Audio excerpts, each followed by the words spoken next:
Hey everyone, I'm Katie, and welcome back to Cheese, Curds, and Coffee, where we turn life's mess into momentum, one challenge at a time. Today, we're diving into something that can make or break your progress: community. Fitness and self improvement don't happen in a vacuum. Having people around you to support, challenge, and hold you accountable can take your consistency and intensity to the next level.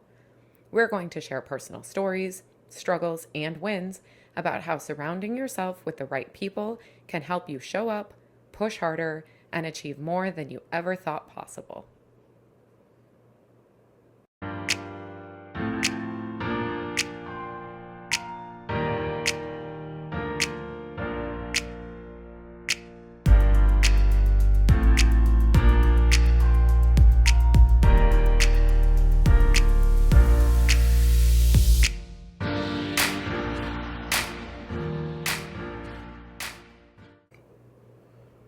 Hello, everyone, and welcome back to Cheese, Curds, and Coffee. My name is Alan Thompson, and I'm joined by my talented, mystical, bilingual, frugal wife, Katie. How are you? I'm great. New words again this week. So exciting. Do you look in a thesaurus before you do the intro? I don't. I should.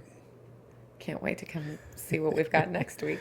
This is episode 7, where we're going to be talking about the power of community and how it can impact your fitness, your finances, your relationship, all the things. This is my favorite topic. Why is this your favorite topic? I love our community. I love our people. I love sharing in making memories together. I love watching people grow and thrive. And I am an extrovert, so I get my energy from other people. Well, our focus is going to be on how accountability, support, and community amplify the two things that we talk about quite a bit: consistency and intensity. So I'm looking forward to it. Looking forward to your stories They're always so great, aren't about they? community. So when you think back about your sort of fitness journey, can you describe the sort of the first fitness community that you joined or a part of? If I go way, way back in the archives, I mean, I grew up as a dancer. So Hmm. the dance community is very strong. Okay. Um, the girls that I started dancing with when I was a young kid are almost the exact same group of girls that I graduated high school dancing with. So a lot of us started when we were 3 or 4 years old, and we continued to make progress and stayed in the same core unit. And by the time we were 18, I think there were 7 of us left, maybe. At one point, I think maybe we had 12 in our class. I'd have to go back and look at the pictures to know the numbers offhand. But yeah, really, really loved our instructor, the family that owned the studio, and the girls that I got to grow up doing my favorite thing with. And then, kind of, if I think through sports, I played several sports as a kid, dabbled in a lot of things from softball to basketball, soccer, volleyball, right? So each one of those has its unique community.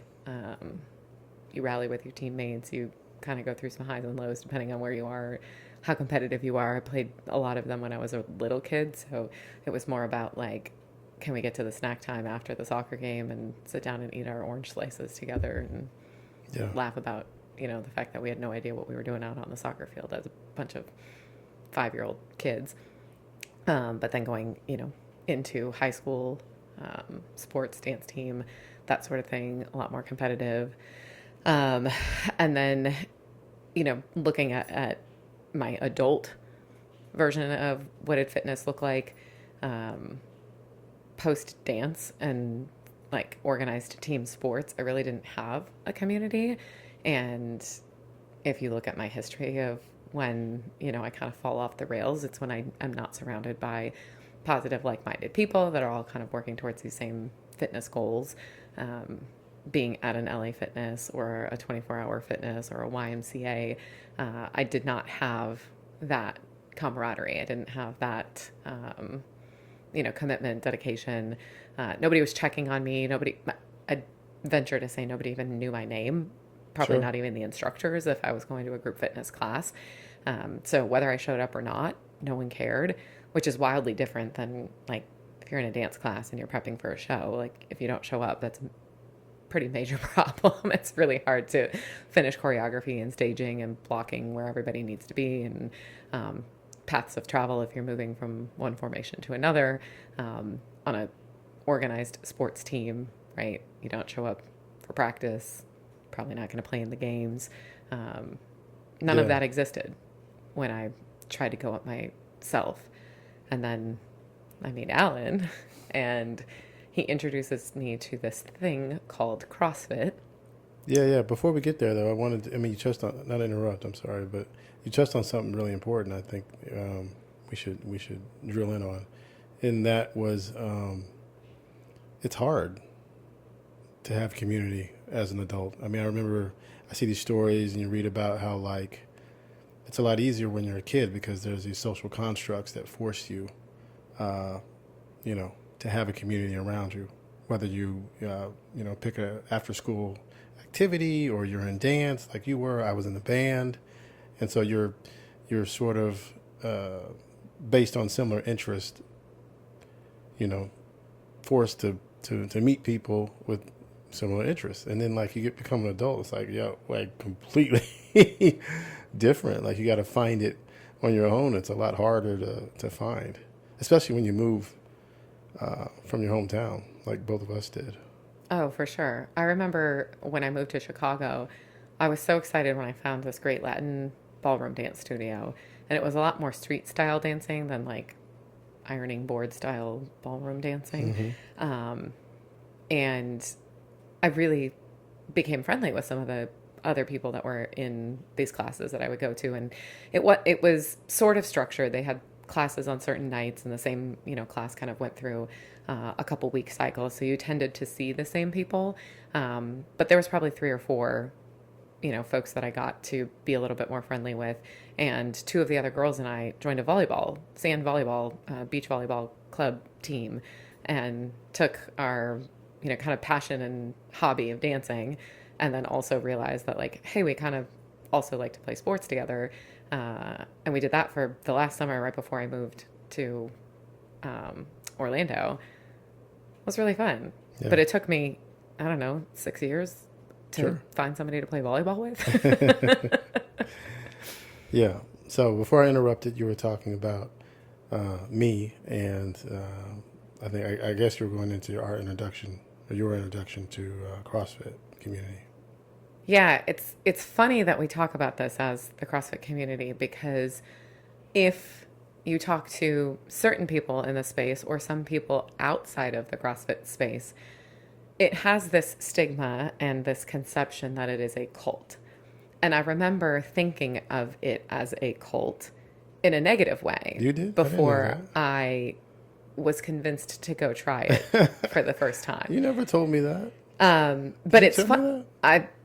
I honestly, I don't know. I don't I probably know. didn't, because back when we were like early on in our relationship, I tried to make sure that I said things that I thought you would approve of, and telling you that you were part of a cult probably wasn't high on list of things that were gonna make you feel like I liked you a lot. Good to know. Good to know. Cool. But I say that, and I want to emphasize this idea of a cult and my connotation of it, not having participated in these classes and not understanding what it's like, Hmm. to the idea of it being cult like now, in the way of it really does have its own culture.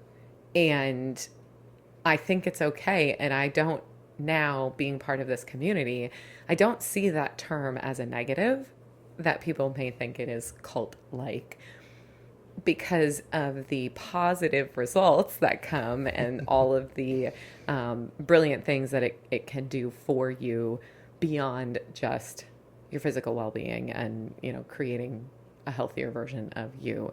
The impact that it has had, the friends that it has introduced me and us to, the way in which we can travel and experience things that are in and around this sport and this community are incredible. And, I am very grateful that I had the experience, and it took me a little while to warm up too. Um, but after I did, man, I drank the Kool-Aid, and I love the community that exists. And that's the community that exists in our immediate little home gym, but also the greater CrossFit community and the greater, fitness community at large. So before we met, you were on your fitness journey, um, and now I guess I know why you never considered CrossFit, because you thought we were an evil cult, I guess. But why were you trying to go it alone, or were you trying to go it alone, or were you trying to find other communities when you were on your fitness journey pre us? I mean, I would have loved to have friends that wanted to participate in the classes that I was taking at LA Fitness. Uh, Even in my first marriage, I went to the gym to sign up for a membership with my ex husband. He did not come back to the gym a single time after we signed up for the membership. So when I thought I was going and I was going to have, an accountability partner or whatnot, right? Like his idea of what he wanted and where he was in life was different than what I was looking for. So I would go to the gym by myself back when I lived in Boston. Then, as a single woman living in Chicago, have hopes of like, creating some new friendships at the gym. But I don't know, that environment isn't as warm and welcoming, and it's not inherently conducive for like a new person walks through the door. I'm usually here every, week. I don't recognize them. Let me go say hello. Let me make them feel welcome. Let me find out their name, right? That just, it wasn't common in Sure. that gym environment. And so, as much as I would have liked to have had friendship and community, it wasn't commonplace. And I guess I wasn't comfortable enough to try and create that in a space that it wasn't automatic. I mean, it's hard. I mean, when you think about, and I'm glad you started with this, like back in school. When you really think about it for a second, everyone's the same age. Mm-hmm. Everyone's on pretty much the same schedule. No one had. Most people don't have kids. You know what I mean? So like, yeah, you're much more likely to find people that you can build a community with. But when you're an adult, new city, I didn't grow up here. I mean, you got to find somebody who's like around your age in the same, like with similar interests, uh, who want a similar lifestyle or living a similar lifestyle, who have the same kind of work hours you do. I mean, it's a whole thing. So it gets significantly more complicated. And I mean, for me, when I think back on it, uh, going it alone was really the only, option. Because I wanted to work out early in the morning, and everyone's got their headphones in, and I'm doing the bodybuilding thing and the gym bro thing, and it's like, you go in, you lift your weights, you do the head nod to the regulars, and you just keep going. It wasn't ever community building, and you know the, everyone at work was dealing with all those things. Like some people were brand new parents, and some people were doing other things, and so like we might hang out for a dinner or grab a drink after work, but getting up at 5 a.m. And we also lived. I didn't think about the geographical part. Like, if you're going to the same school, you live in, generally speaking, the same area. But, people you work with live across town. So they're going to meet you at the gym at 5 in the morning. It doesn't work. It doesn't work. So I feel you. So you join this CrossFit community and you think it's fantastic. But what did that fantastic feel like as far as accountability? Like, how did that show up for you, accountability, in this new community of yours? Well, I think it's important to take a step back and recognize that I didn't feel like I was part of the community right away. Okay. My very first workout was a holiday. It was Halloween. Halloween, yeah. And I think we've talked on the fact that, like, I hated it. And it took 2 months for me to even step foot back Yeah. in the gym again. And when I did go back, I didn't start taking CrossFit Yeah. classes.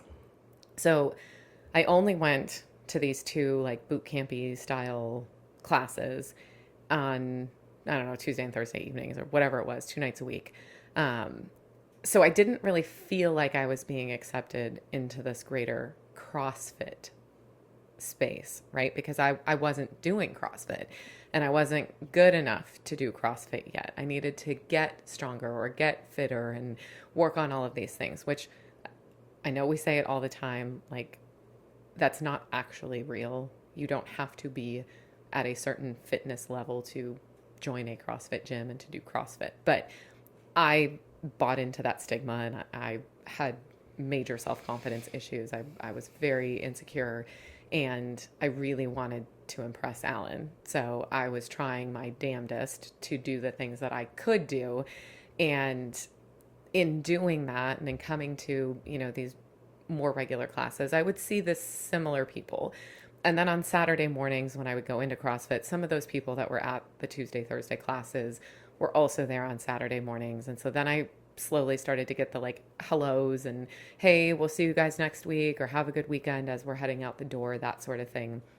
And then, kind of over time, as I became more confident, I think I was a little bit more extroverted in engaging with conversations. And as I started taking more classes and I switched from a membership that, wasn't an everyday in the gym thing, did I realize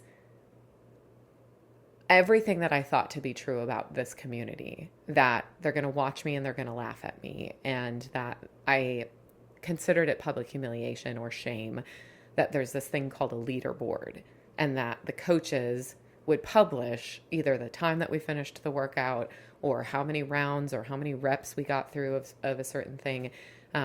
I misinterpreted all of that and what was happening around me as I don't want my score on that board because it's the lowest or it's the worst. And instead, there was this amazing amount of support happening. And when I would look around, people were equally as challenged in the workouts as I was, just at what their level of challenged is. And they weren't paying me any attention. And yes, there were instances where I was the last person to finish. But when I was the last person to finish, there wasn't a single person laughing at me. They were giving me positive words of encouragement. Like, you can do this.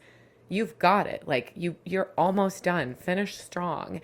And I had never experienced that before. Even on sports teams, that type of positive reinforcement doesn't exist. At least it didn't from the coaches that I had, and it certainly didn't from, teammates that I worked with. They didn't necessarily, pull you down, but it wasn't as positive as what I was experiencing. And as someone who feeds off of other people's energy and I get energy from other people, that I totally needed. I was an athlete that was very uncomfortable in this environment. I was very uncomfortable in my own skin. I was very self-conscious. And like, these people genuinely cared. Like, they cared enough to give me feedback and to wait to put equipment away until I finished and, applaud and high five and give fist bumps. And then when I stopped being afraid to put my scores on the leaderboard, then I was getting like little messages or comments on things that were like, hey, great job today. Or like, you got a new, personal best. Way to go. Amazing. And it wasn't just coming from the coaches. It's literally the community and the coaches combined that just is like no other place. It's interesting that you talked about these sort of conversations, self-talk beliefs that you had that turned out weren't actually tied to reality. You thought people were thinking one thing, they were thinking something else. And it sounds like those thoughts negatively impacted you in some way. Oh yeah, okay, so we've all been inundated with these videos on social media of the Globo gyms and the people that are there that are overweight that have like gotten over this fear that I have experienced. They've walked into the gym and they are doing, whatever it is that they can to improve their fitness and to build upon trying to live the longest life that they can and be a healthier version of themselves. And you got these idiots that are behind a camera making fun of them. Why are you here? You don't belong here. Or the videos of women in the weight section, right? Like this whole thing has existed for years. And until I would say, fairly recently, is there this shift in like women should lift weights, women can be strong, women should be strong. Sure. It's actually really healthy for us to be strong. Right. And other influencers and people that have a public eye that are taking to social media to show these videos and then comment on how wrong that is and how derogatory it is and how detrimental to everybody that this is. It doesn't just affect the one woman who might be on the treadmill that they're talking about. It's every one of us women who has ever felt like her that sees that and thinks, I'm not doing that. I'm not going into that environment because that's not safe for me. Do you think that sort of way of thinking existed for you outside the gym too? Oh, yeah. Yeah. In my corporate life, in my personal life. I mean, I was married, went through a divorce, and then had to get back out into the dating scene as, a woman who was approaching 30, which funny that I thought that was old when I was approaching 30. But right, like I didn't feel like my best self. And so then I'm trying to like put my best foot forward to impress my, future husband. And I would look at, a dating profile of a maybe potential gentleman. And I'd be like, oh no, he's out of my league, right? Like I'm not good enough for him. He's a lawyer. He's a doctor, right? I don't make enough money. I'm not smart enough. I don't have enough degree, like all the things.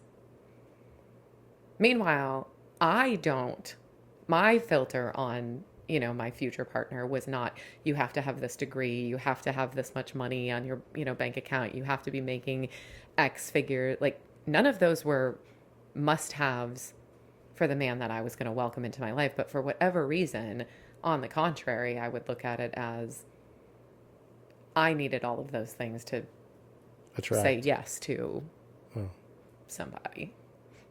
Wow. It's ridiculous. So you mentioned that, I asked the question about accountability and how the community helped drive that. That sounds like that was a good influence on you. Oh, it was great.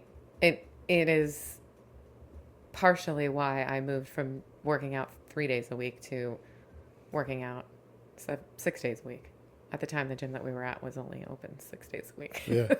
Otherwise, you're doing 7? Yeah, we were only there 6 days a week. But our gym is open every day of the year. Mm-hmm. Having someone to check in with change the way you approach your own fitness? Is that a fair statement? When you say having someone to check in with, you mean someone that's like checking on me or me being able to check in on someone else? Someone checking on you. Yeah. I don't want to let them down. Mm-hmm. What you think of me is more important than what I think of myself, which is not how it should be, but it still is for me. You're still working through that? Yeah. Yeah, I mean, I'm an introvert at heart. And even then, being a part of the community helps a lot. Because when you're going in alone, there's a lot of times we feel like, no one cares if I show up or not. And I think I mentioned this before. There's a famous, or not famous, but there's a quote by that Jim Rohn guy I listened to, the 80s motivational guy.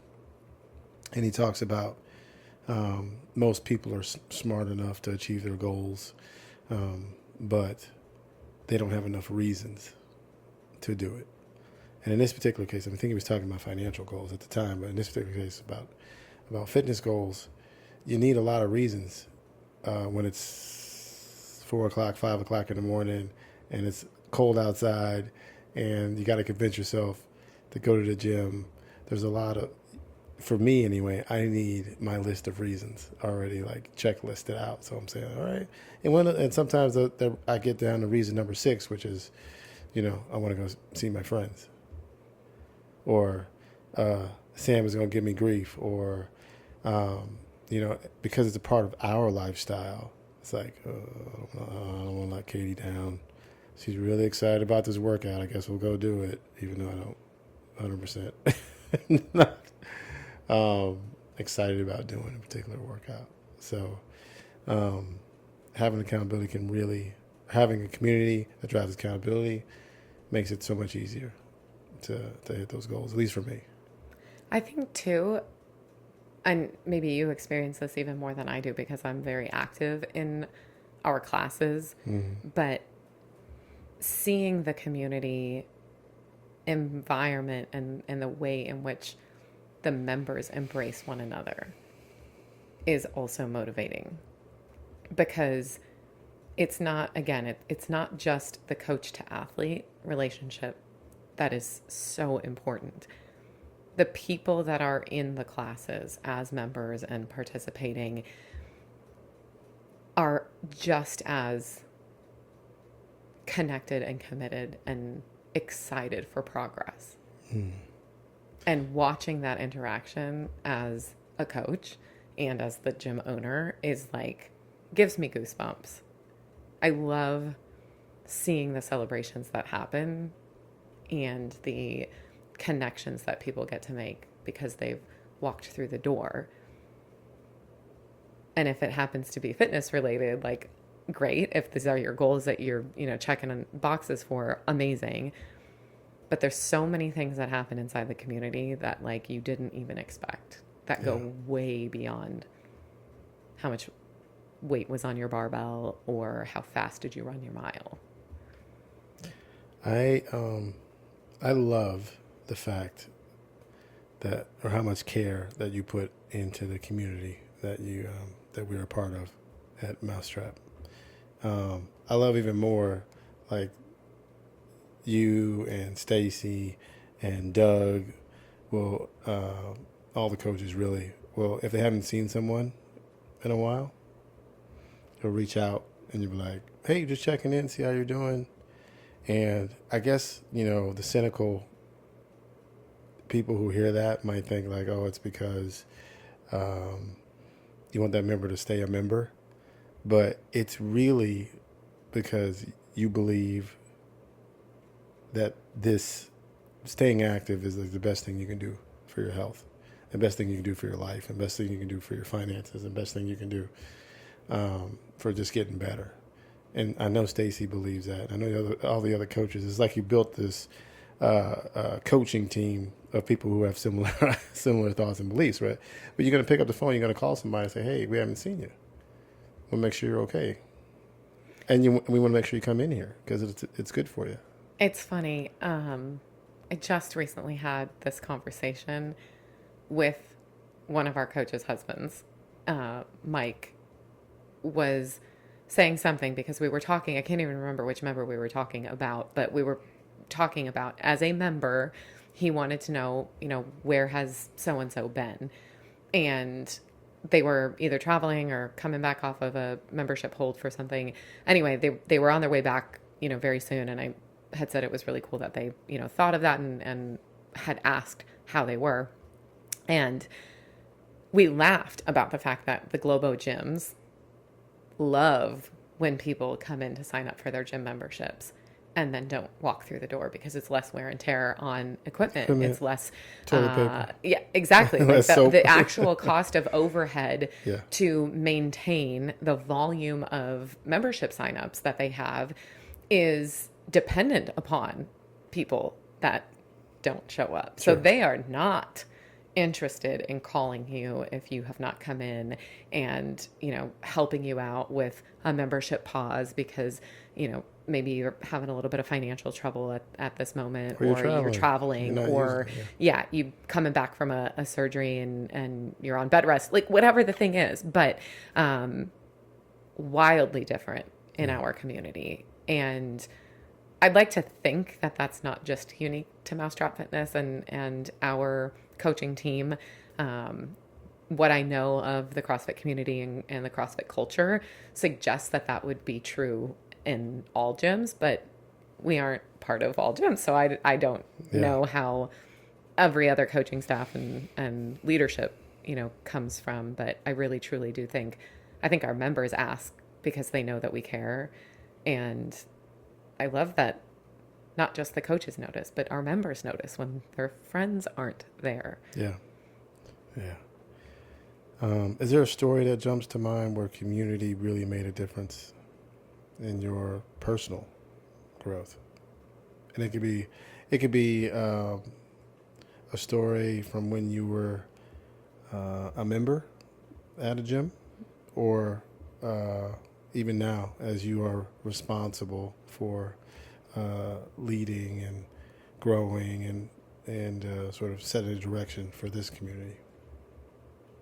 I remember the first time I cried while finishing a workout.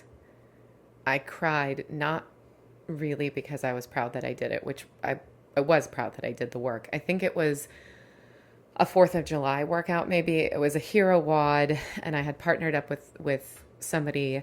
I was maybe a year or 2 years into my fitness journey, and so I was fairly fit. I had lost a lot of weight, Mm-hmm. and I did the workout as it was prescribed, and I chose to do the workout as it was prescribed with my partner because she was way stronger than me, and she was going to help me get through it. And because it was partner work, you go, I go on a bunch of things, and I ended up having to finish for us, and it involved a lot of running. And to this day, I'm still not a super strong runner. I'm still very slow, albeit I've gotten better.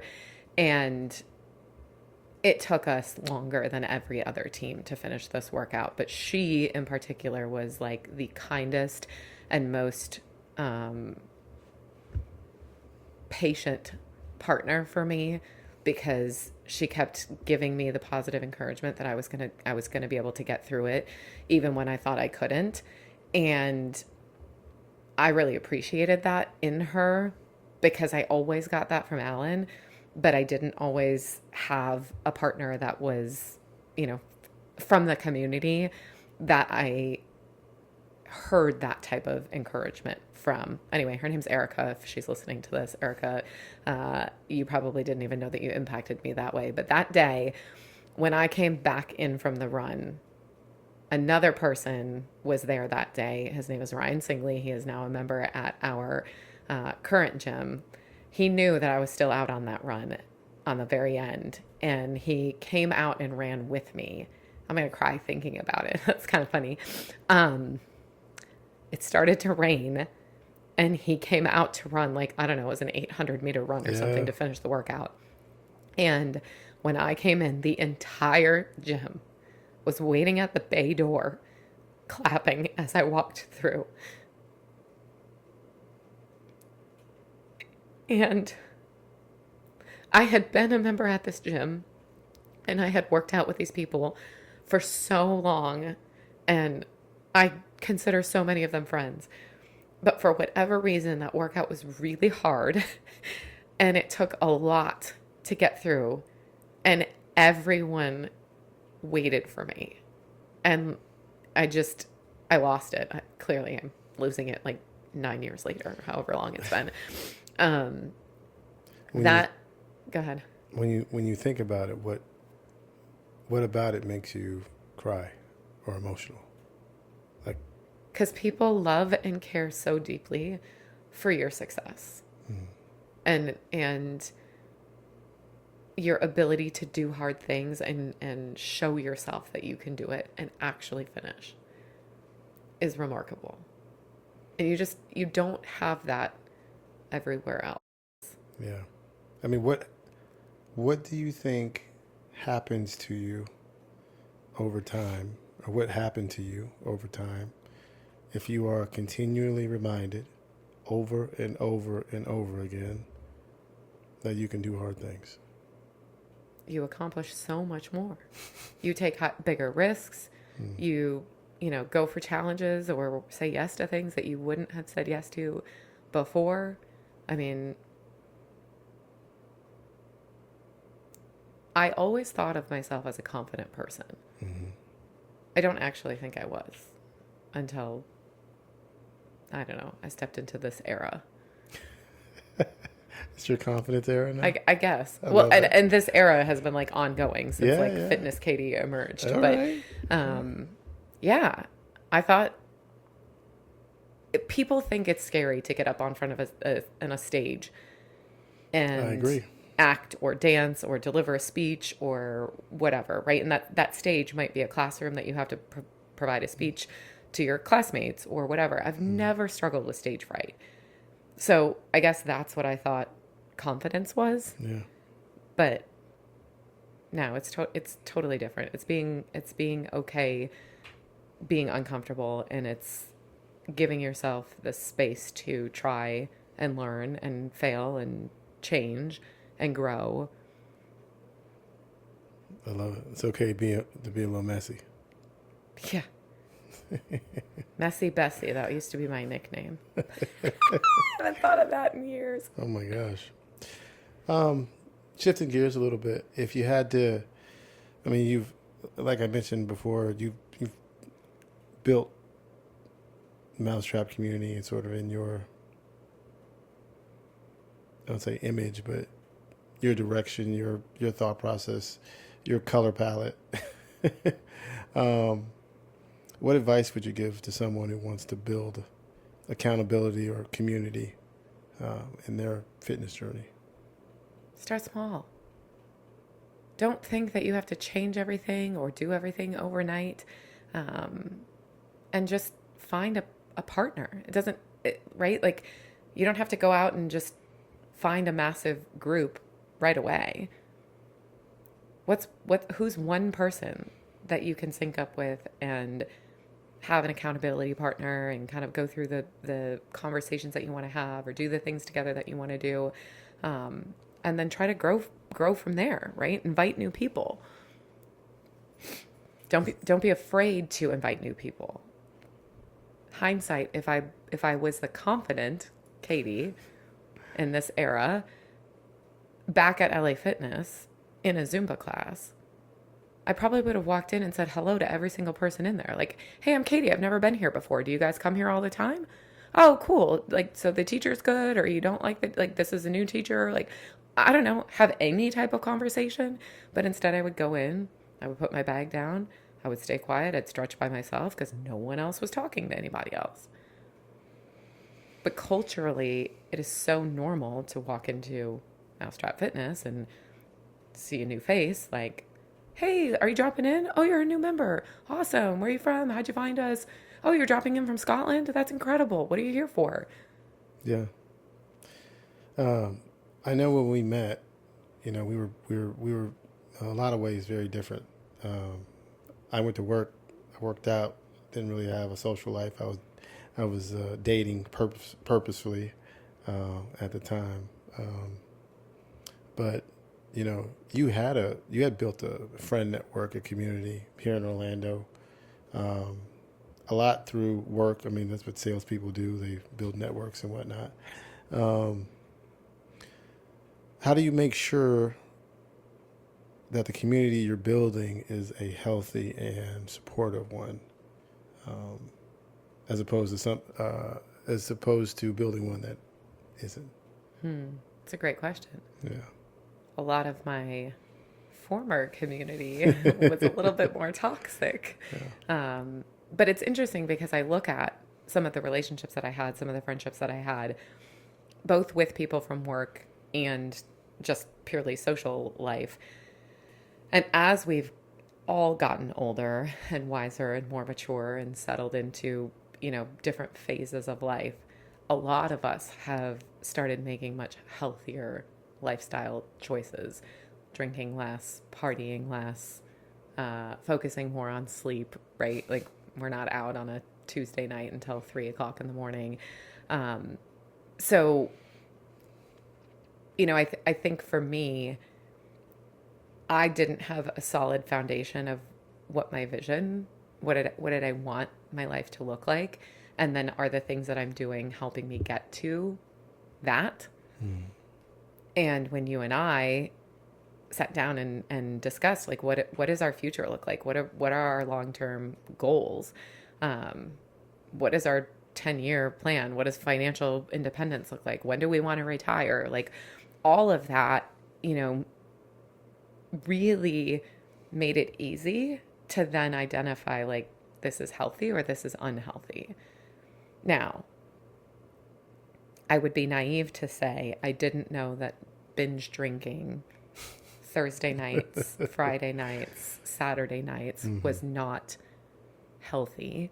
Um, my past habits and my past social circle was extremely unhealthy, but I was also in a phase of my life that I didn't I didn't know a lot of other people, and I didn't have social connections outside of that circle, and I desperately need community. Yeah. So I leaned into that environment because it was comfortable and I knew what that felt like, even though it was wildly unhealthy until I found new people and I found new ways to spend my time and laugh and enjoy what was happening and participate in things in Central Florida that don't involve ripping shots and several cocktails. How can people who are listening sort of leverage community to stay consistent and, you know, maintain intensity, maintain focus on what they're trying to accomplish? I think it's important to celebrate Mm. what your peers are doing and what you're doing, right? So having the conversation, not being afraid. We make it really easy to engage in that type of dialogue because we as coaches in our community put scores into our database or our app that manages workouts and all of the programming that we do. Um, so we can see consistency. We can see, who's attending, and we as coaches, but we as the community members have access and visibility to all of that. So if you're not in an environment that gives you, some of those resources, start the conversation. Ask your friends, right? Like you know what your friends are doing. Are they going to the gym? Are they working out? Can you, bounce ideas off of each other? Can you be um, gym buddies? Can you be accountability partners? Um, and that goes beyond just fitness, right? Like same thing about finances. We talk a lot about how many similarities there are between what's going on in our health and wellness and what's going on in our financial world. There is this false stigma that you should not talk about finances or your financial, status or where you are financially with anybody. And I am totally counter to that. Like, I wish more people had money conversations. I have learned so much from people talking about money conversations and how they're investing or how they're saving or how they're, preparing for retirement. And if everybody stays, tight-lipped about it, like how do you progress? How do you help your neighbor and your neighbor help you? So, yeah, just have dialogue, ask questions, be inquisitive. It's funny you mentioned that. My my sort of education in financial independence started uh, with lunch with the Polsteins, Mm-hmm. the two brothers I used to work for, and I would ask them what they were reading, and they'd tell me what book they were reading, and then we would talk about it over the next couple of lunches. I just kept asking and asking and asking until I don't know, I've probably read 30 books on finances. Um, And to come full circle, last night, a couple of us guys from the gym or the gym community that we have went out for dinner, and we talked about finances and financial independence and where we're at and how you're doing it. Congratulations on this milestone and that milestone. And it was pretty cool. It was pretty cool. One of the things that I love about children is that they have no fear of asking questions Sure. because Yeah. they don't know what maybe is considered a bad question or Yeah. inappropriate question. And as adults, we sometimes stifle ourselves when we shouldn't. And it's also okay if you're not comfortable sharing to respond. If somebody asks you a question, or if you are the person asking a question and, you know, somebody responds to you with like, well, I'm not really comfortable talking about that. It's okay to say, okay, no worries, and then change the subject. Like, no hard feelings or, right? But I just really wish that in adulthood we could embrace some of those things that we didn't even realize were so invaluable as children. Yeah. The good news is we can. You have to try. Try harder. All right. So to close up, what's your final message to anyone who stayed around till the end and on community and accountability? It is probably the most important pillar that I have on staying consistent.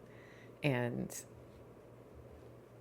if you think you are a loner and you think that you are an introvert and that you don't need community, I would challenge you to step outside your comfort zone a little bit more and embrace some community, because it will benefit and favorably impact your progress as well.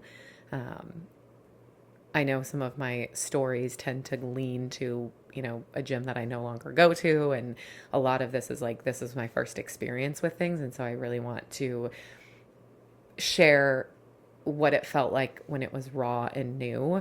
But I can't speak more about the community that we get to be a part of at our home gym every single day, and the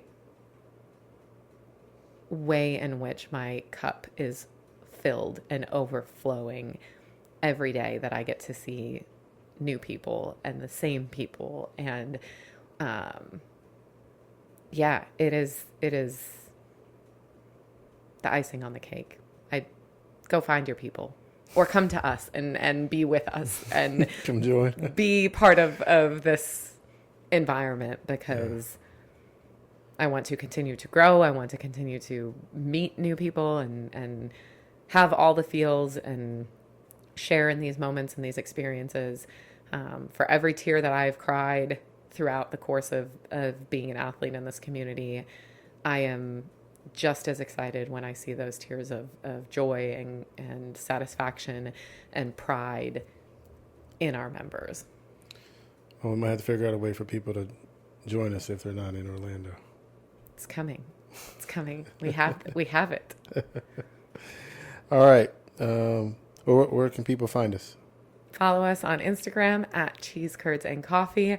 This time, we really think that we are going to be on YouTube. So, man, this one better work. We are still working through some tech challenge issues, but we are raw. We are working through this. But from a podcast perspective, we are on Apple Podcasts.